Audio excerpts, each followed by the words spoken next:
Brodes Media.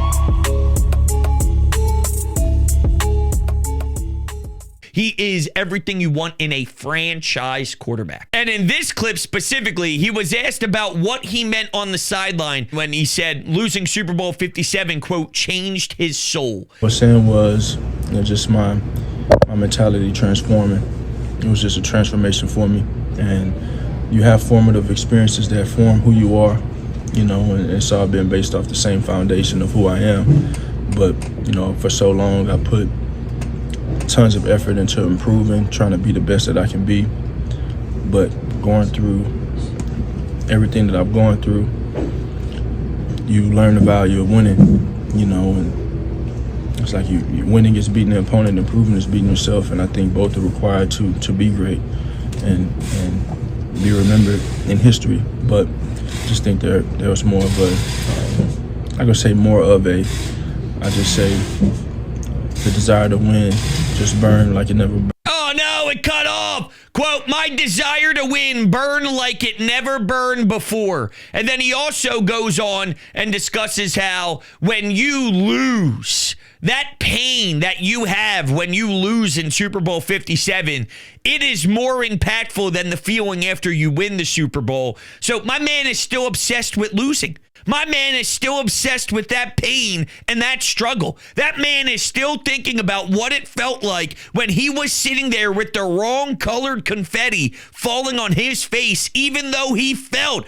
the glorious feeling of it being green and white. He felt the amazing feeling of winning Super Bowl MVP. He felt incredible when he was standing up there and he had the trophy in his hands and he was standing next to Howie. He was standing next to Lori. He was standing next to Saquon. He was smoking the cigars in the locker room. He was sitting on the ground staring at his reflection in the Super Bowl trophy, thinking about the hard work and everything that transpired in Super Bowl 57, being up double digits, having the fumble, the team losing. That still wears him down more than the excitement of winning. That's all you ever dream to have when you think about a perfect franchise quarterback, is that mentality, is that approach. It's Tom Brady-like. I'm not telling you Jalen Hurts is Tom Brady, but I'm telling you Tom Brady thought about this shit differently. Tom Brady was obsessed with winning in a way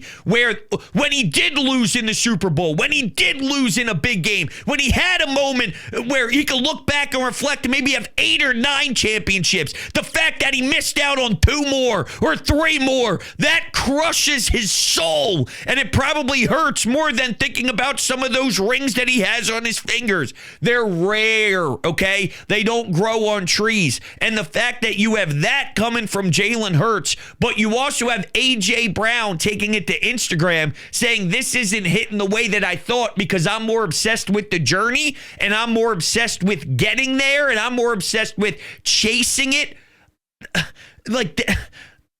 That's what special athletes do. That's what athletes who are wired in a way that wins championships do.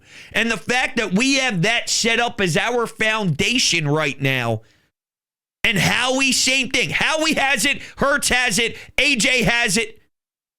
I mean, come on. There's probably plenty more that just haven't been as vocal with it, or they just approach it differently, or they haven't gotten there yet, but they will over maybe like the next week or two as they look ahead, right? I mean, everybody's path is different. Everybody's timeline's different when you're coming off of such an emotional high the way this team and this group has. But, I mean, look, this is the perfect response to winning a championship.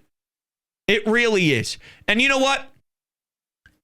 Chris Long shared a story as well about Jalen Hurts after the NFC Championship game when he was in the locker room. And this is, again, to highlight the uniqueness of Jalen, why he's elite. You wonder, hey, if he can't throw the ball as great as others, how does he separate himself? And if he doesn't have the big arm like Josh Allen, if he doesn't have the flashiness like Lamar Jackson, which, by the way, these cats can't beat Pat Mahomes. These cats can't perform like Pat Mahomes. And Jalen Hurts has outdueled Pat Mahomes twice now. And by the way, he did it against Spags, who is regarded as the best defensive coordinator in the game. If not one, he's up there as 1 or 2. And he is getting glizzy glizzies left and right from everybody who talks about, oh, Spags this, Spags that. Yeah, Spags can go because Jalen Hurts just kicks his ass every time he matches up against him in the Super Bowl. Let that sink in.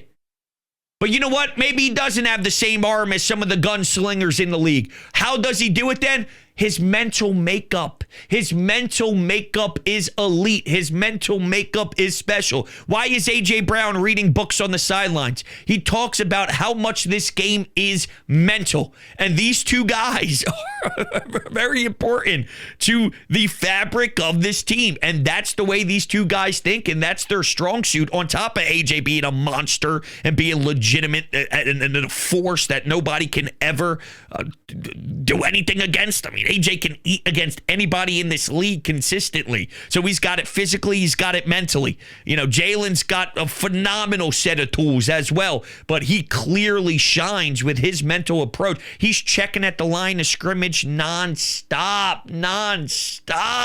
for plays that result in big gains. You ever 70 yards in the Super Bowl again. You know how impressive that is? But anyway, here's Chris Long and his story on Jalen after the NFC Championship game in the locker room. You know, when we saw them in the locker room after the NFC Championship game, and I'll say it now, like, it was like a party in there. You know, when I first saw it, I was like, holy shit, this team's confident. But boy, should they have been. That dude, though, had his head down, was walking around focused, looked like they just won a preseason game. And, you know, shook his hand, and I said, hey, go finish it, you know. And what he said to me, actually, I'm not claiming to be his friend. I don't talk to Jalen a lot. I've run into him maybe 2-3 times in my life. He said, it's already been written.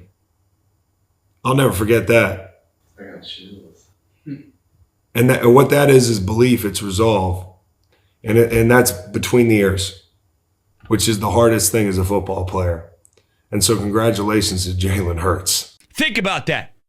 You win the NFC Championship game. Your whole entire team is partying, going nuts. You put up 50 plus against a division rival who all week long you were hearing narratives about how it was so hard to stop Jaden Daniels because he's too poised and too calm, as if that's not Jalen Hurts to a T, by the way, because he can match Jaden Daniels in that stupid poise that he has. You know, Jalen's got that and some. Jalen's got that and even more. So shut your damn mouth about Jaden Daniels. And as you see Chris Long, he goes, stories already written. Come on, man. So, I mean, I love it. I absolutely love it more than anything in the entire world. Who Jalen Hurts is, what he has become, just in general.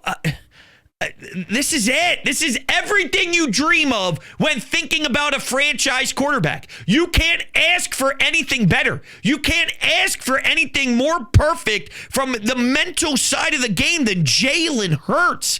And he's not going anywhere. His kid's 26. He's been in 2 Super Bowls. Should have 2 Super Bowl rings. He started out 10-1 after losing a Super Bowl. That's not normal. And I don't expect the collapse to be a standard thing either. I don't know many guys that go from 10-1, go from losing a Super Bowl to 10-1 to start the next season. I know it flopped, and I get that. And he was a part of it, just like Nick was a part of it, just like a lot of the coordinators were a part of it. And I'm aware that happened afterwards. But I still do value how teams who lose, they don't have those starts of the season. I don't know what the hell happened after that. But I do know that, you know what makes you a special group? You know what makes you a special leader if you're Nick Sirianni? You go through that and you respond by going to win a Super Bowl.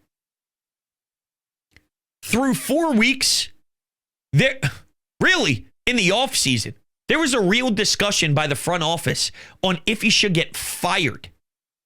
They were contemplating it. They were thinking about it. They at least had dialogue about it.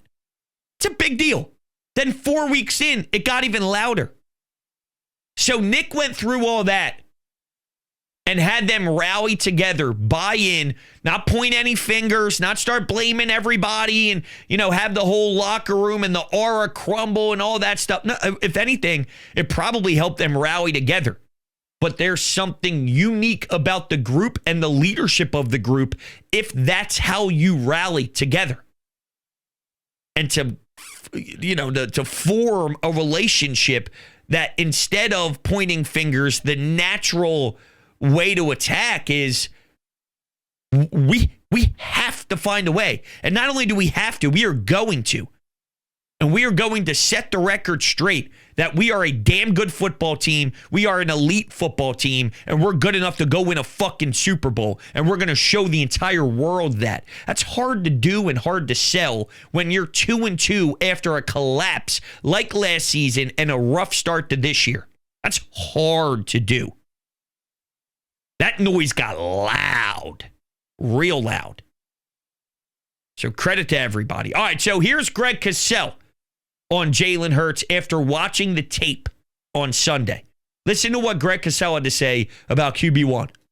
And Steen played some snaps for Becton, and Steen struggled too. So it was not, in the run game, it was not a great performance by the Eagles' O-line. And look, they made enough plays. You can never discount, and in some ways it's the magic sauce of Hurts, but in the second half he had those 3 back-breaking runs, scrambles. That's a major part of his game, and it's a really important part of his game. And they were spying too, and he beat the spy. And he made a couple of great throws. I thought the sideline back shoulder fade to Brown, which was a 3rd and 7 play, was a great, couldn't have been placed any better. That was as good a throw as you'll see. And believe it or not, I thought a throw that's probably not going to be talked about at all.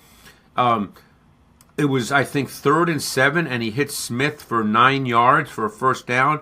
And the reason I love that play is because they showed pressure, okay? And then they backed out of it right at the snap. And Hurts read it immediately, hit his back foot, and delivered the football to Smith. Come on, man. Come on. And I'm supposed to believe by the dopes out there that Jalen doesn't know what the hell he's doing.